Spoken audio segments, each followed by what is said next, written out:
Opa, começando mais uma semana, começando mais uma aula de história. Que bom estar recebendo vocês, viu, meninos? Que bom estar contando com a companhia de vocês para a gente começar a nossa semana de uma maneira descontraída, de uma maneira bem legal. E é muito bacana contar com a participação de vocês, como está acontecendo sempre em todas as aulas, pelo resultado de vocês, pelo envio de vocês. Quando tem que puxar a orelha, a gente puxa, quando tem que elogiar também, a gente elogia. Então, gostaria de parabenizar vocês pelo envio das atividades em todas as aulas, pela participação. Tem aluno ainda que dá um pouco defasado ainda, tanto nas aulas ao vivo ou também no envio das atividades, mas que possa se ajustar mais rápido possível, que a gente não sabe quando vai voltar no presencial, a gente não sabe, não temos previsão ainda quando vai voltar no presencial. Então, a gente vai tocando o nosso trabalho por aqui mesmo, da melhor maneira possível e contando com a participação, com o envio de vocês de atividades e também contando com a participação realmente nas aulas ao vivo. É muito interessante para a gente e para vocês também.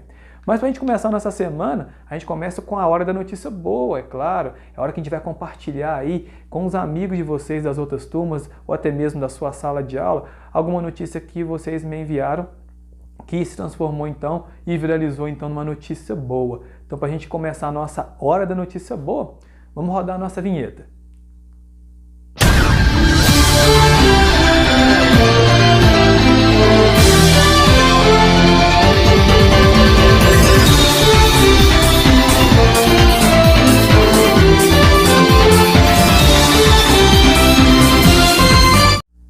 E se tem notícia boa, claro que a gente começa com o sexto ano, isso mesmo. O sexto ano, essa semana, foi escolhida uma notícia bem legal, bem interessante, que eu quero compartilhar com vocês e que a Letícia compartilhou com a gente lá no sexto ano. Não só a Letícia, mas também outros alunos de outras salas também me enviaram essa notícia, mais precisamente do sexto ano, foi a aluna Letícia que compartilhou essa notícia bem legal, bem interessante para a gente, dessa mulher, tá? Se olhando essa imagem dela assim, aparentemente já uma senhora, enfim, mas gente, com toda a timidez, com todo o seu resguardo que ela tem, ela teve a ideia de criar livros infantis em braille para aquelas crianças que têm deficiência visual, que não conseguem estar enxergando. Olha só que ideia bacana, ó. Mulher faz livros infantis em braille e doa para o mundo inteiro. Ela realmente doou esses livros então para essas crianças então ter acesso então a essas leituras que para eles é muito complicado por causa da visão. Olha só o nome dela, ela chama Débora Bond. Ela começou então a imprimir livros infantis em braille para doar para crianças com deficiência visual em Detroit, lá nos Estados Unidos. Em 1984, na época, de lá para cá, ela não parou mais. Então, desde essa época, de 1984 até aqui, ela tem feito esse trabalho tão bonito e tem multiplicado, então, a cada ano que passa, então, para o mundo inteiro. Como era muito tímida, ela só queria, então, encontrar um trabalho voluntário que pudessem fazer sem ter que falar muito com as pessoas. Foi quando, então, ela passou, então, a utilizar uma impressora em braille do pai dela, que então transcrevia então os livros então para o braille, para as crianças com deficiência visual. Olha só que interessante, né? Ela queria fazer esse trabalho voluntário, que era ajudar as pessoas, e não tinha como, ela está expressando, ela era muito tímida, enfim. Então, qual a ideia que ela teve? Então, eu posso, por que não, ajudar as pessoas aqui no meu cantinho, aqui na minha casa, pela máquina então de impressão em braille que ela tinha do pai dela. Então ela foi lá, pegou a máquina e começou então a reproduzir então esses livros infantis então que se espalhou então pelo mundo afora. A Débora Bond então é um grande exemplo para a gente e a Letícia então compartilhou com a gente lá do sexto ano essa notícia bem legal, bem interessante. Letícia, muito obrigado por você ter colaborado com a gente então com essa notícia, que serve aí de exemplo, por que não, Se você tiver então aí a oportunidade de poder fazer isso, talvez nem em braille, talvez até um livro que em casa não está usando mais, pode estar doando para uma outra pessoa que está podendo então ter acesso então a essa leitura, ok? Valeu, Letícia, então pela sua notícia, ok?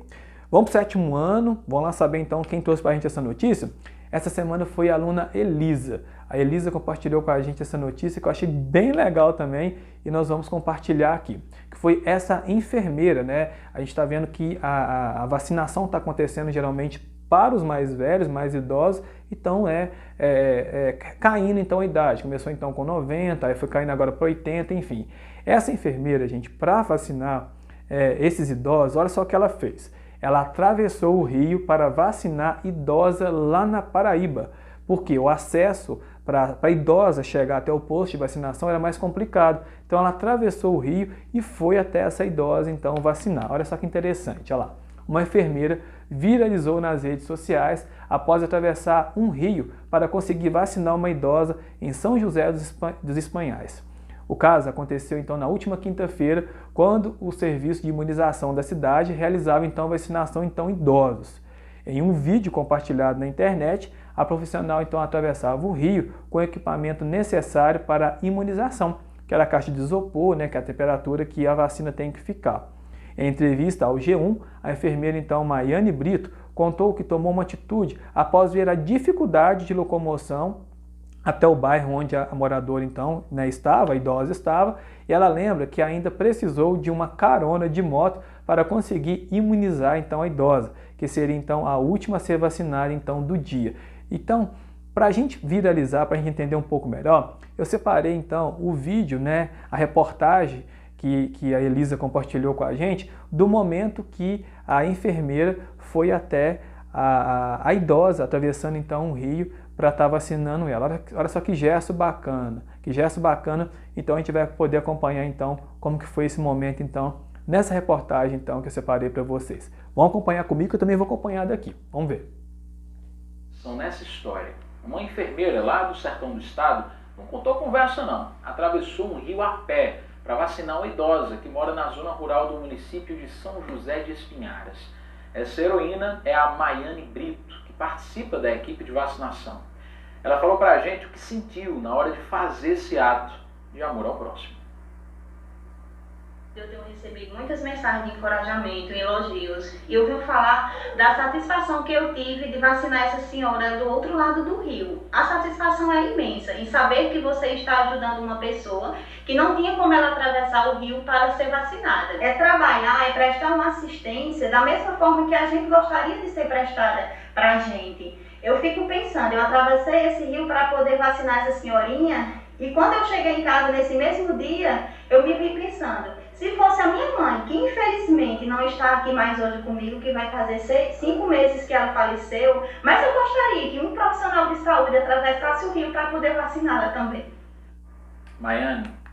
Que gesto de amor, gente? Que exemplo bacana, E que sirva de exemplo para outros profissionais da saúde também, que realmente os idosos não podem ter acesso à vacinação, que talvez não fosse um rio, mas talvez pode ser um lugar mais distante, alguma coisa assim, e que a vacina possa estar chegando a todos e o mais rápido possível. Parabéns pelo gesto, parabéns Elisa, também por estar compartilhando com a gente essa notícia dessa semana, que eu achei de extremo exemplo para a gente estar seguindo com certeza, tá bom? Obrigado por ter compartilhado, viu Elisa? Vamos lá para o oitavo ano agora? O oitavo ano agora a gente vai ter a notícia do Rafael. Rafael colaborou com a gente com essa notícia bem legal, bem interessante, que é sobre esse piloto. Não só o Rafa, mas também outros alunos também compartilharam também de outras salas que eu tive a oportunidade de ver uma por uma, que foi desse piloto aqui. Olha só, gente, que dilema que ele viveu. Esse piloto ficou desaparecido durante 36 dias. 36 dias e foi encontrado com vida. Com vida. Olha, imagina, gente, desaparecido, O avião dele caiu e ele ficou então desaparecido durante 36 dias e foi encontrado com vida e vai ser um exemplo para a gente através da notícia do Rafael. O piloto Antônio Senna, que desapareceu na mata durante 36 dias após a queda de seu avião, contou em entrevista ao Fantástico como sobreviveu ao resgate, que aconteceu no final da semana passada. Ele contou o seguinte, as minhas prioridades sempre foram buscar água e tentar buscar alimento, seja ele qual fosse, disse Senna, que passou mais de um mês comendo ovos de aves e frutas que encontrava então pela floresta. Gente, eu fico imaginando que dilema que ele viveu realmente, sozinho numa mata, onde não tinha ninguém para estar compartilhando, não tinha meio de comunicação nenhuma, ele tinha que se virar com esses alimentos aí. Então, através dos ovos das aves, através das frutas, através de água, ele pôde então sobreviver e pôde ser achado também depois desses 36 dias. Mais uma informaçãozinha que fala o seguinte, o avião que ele pilotava sumiu no dia 28 de janeiro, após decolar em Alencar para a comunidade da Califórnia, ambas na região do Baixo Amazonas. Logo após o desaparecimento, a FAB, que é a Força Aérea Brasileira, iniciou buscas que durante 5 dias não foram encerradas, foram encerradas por não haver nenhum vestígio, nem a aeronave, nem o piloto. Ao Fantástico, cena que contou que andava pela mata de manhã até o meio da tarde e só então parava para descansar. Na sexta-feira, então, no dia que ele foi encontrado, ele encontrou então coletores de castanha e conseguiu então pedir ajuda, que estava lá colhendo então castanha na mata e conseguiu então resgatar e pedir ajuda. E que bom que teve um final feliz, né? Parece coisa de filme, parece coisa, né, que a gente só vê na ficção, mas que realmente aconteceu na vida real e aqui no Brasil, pra vocês terem uma noção. E que bom que teve um final feliz, ele já fez todos os exames, todos os procedimentos e está, graças a Deus, então aí do lado da sua família e está totalmente saudável, né? Não sei se é um exemplo, mas que foi aí, né, fantástico, né, ver realmente então essa sobrevivência dele então na mata durante esses 36 dias que talvez a gente não quer que aconteça com a gente, mas se acontecer, realmente ainda é uma esperança ainda de estar saindo vivo então de uma tragédia dessa. Então foi a notícia então que o Rafael compartilhou com a gente do 8º ano. Obrigado, Rafa. Outra notícia, 9º ano, vamos saber então 9º ano. No ano teve 3 notícias aí, né? 3 alunos que compartilham a mesma notícia, que foi o André, o Igor e a Maria Fernanda. Ambos os 3 fizeram essa notícia que eu achei bem assim, amoroso comentar com vocês. Olha só que bacana. Proibido de se casar quando eram jovens, esses 2 aqui, gente, realizaram o sonho de se casar 63 anos depois. Já imaginou? 63 anos depois você encontra a pessoa que você foi apaixonada lá atrás, no qual os pais proibiram de se casar e eles então resolveram então fazer essa união. Que é esse casalzinho aqui bem interessante, olha só. A história de amor desse casal foi interrompida há 63 anos, quando Antônia era adolescente. Ela tinha 16 e foi proibida pelo pai de se casar com o Olavo, na época com 20 anos. O pai dela explicou que ela era muito jovem e que precisaria terminar os estudos. Ela, então, no auge da adolescência, respondeu ao pai: se eu não me casar com ele, não caso com mais ninguém. Contou, então, a sobrinha então, de Antônia, a Isabel Brandão, em entrevista, então, ao site então, chamado Notícia Boa. Dito e feito, Antônia e seu Olavo se separaram e depois de 63 anos depois eles vieram se encontrar. Olha só que bacana, gente. 63 anos depois eles vieram se encontrar e finalizaram, então, no caso, então, esse enlace matrimonial que virou, então, no casamento. Ó, devido à pandemia, eles fizeram, então, uma mini cerimônia, tá bom? Simbólica, e contou, então, que fizeram, então, essa cerimônia há 6 meses atrás. E era, então, no caso aí, né, eles estão aí vivendo junto, por causa da pandemia não pôde fazer uma festa grandiosa, enfim, mas estão aí felizes e puderam então aí estar desfrutando desse sonho que começou lá na adolescência, na juventude, e hoje eles estão juntos, tá vendo? Nunca pode perder a esperança, tá vendo? Que bacana, que gesto bacana, e eles agora estão aí muito felizes, estão aí vivendo então esse amor aí que foi proibido pelo pai dela, que era muito comum naquela época, né? O pai não compartilhava muito com essa questão dos casamentos, e estão aí muito felizes aí com essa questão, tá bom? Bacana a notícia dos 3 amigos nossos aí do 9º ano. Chegou a hora da minha tarefa também, que eu também faço a minha tarefa, a minha notícia para vocês. Mas a minha tarefa essa semana, ela é em comum com um aluno do 6º ano, que foi o Pedro Henrique, que eu achei bem interessante. Quando eu bati o olho nela, não, vou ter que levar ela. E eu vi que o Pedro Henrique do 6º ano também tinha me enviado essa notícia, que é muito legal, que fala sobre essa cidade, gente, que criou um banco de perucas para aquelas pessoas que necessitam, que faz o tratamento de câncer. Olha só que bacana, o câncer já é um tratamento tão doloroso, né, para a pessoa, para a família, enfim, no qual a pessoa perde os cabelos, enfim. E olha só que legal esse gesto dessa cidade, que estão realizando então um banco de perucas para ajudar essas mulheres então com câncer. Olha só, o banco de perucas, que funciona lá em São Paulo, na cidade de Poá, lançou uma campanha para incentivo à doação de cabelos agora em março.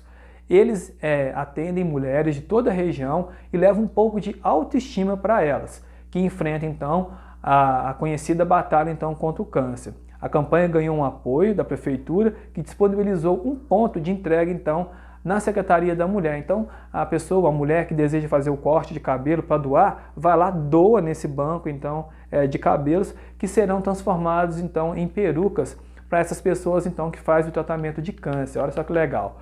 Para retirar então as perucas, a paciente precisa fazer então um cadastro e apresentar então um laudo médico, além do comprovante de quimioterapia, um documento de identificação. É bom frisar que também atendemos pessoas com outras doenças, porque não é só a quimioterapia que faz os cabelos cair, tem outras doenças também que faz o cabelo cair, afirmou então Mariana Robram, responsável então pela entidade. Olha só que bacana, que gesto, né? Achei interessante que o Pedro também mandou essa notícia e quis compartilhar com vocês, né? Então as meninas aí que tem cabelão, né? Enfim, que realmente quer mudar o visual futuramente, por que não fazer uma doação? Aqui mesmo na nossa região tem lugares que recebem então esse cabelo que vai para a fabricação de perucas, que pode estar ajudando voluntariamente então essas mulheres que fazem então a quimioterapia. Para um homem não é tanto, né? Um homem já está acostumado com o cabelo mais baixinho, mas para a mulher que já é um tratamento tão doloroso, pode sim ajudar a levantar então a sua estima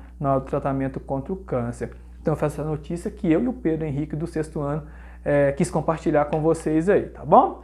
Vamos procurar mais notícia boa? Vamos procurar mais notícia boa, que eu também vou procurar a minha aqui para estar mostrando para vocês na próxima semana. Quero que vocês caprichem aí na pesquisa de vocês, caprichem na notícia boa de vocês, porque aqui o que importa é a gente compartilhar. A história é assim, né? O que acontece aqui vai ser lembrado daqui a um tempo, e tenho certeza que isso faz a diferença para o nosso aprendizado também e para o nosso raciocínio também, ok? Vamos colocar a mão na massa daí, que eu vou colocar a minha aqui, que eu vou procurar a minha notícia boa para vocês também, ok? Vou ficando por aqui, obrigado pela participação na aula de hoje e eu espero então o retorno de vocês então nas notícias, ok? Grande abraço para vocês e até a próxima aula.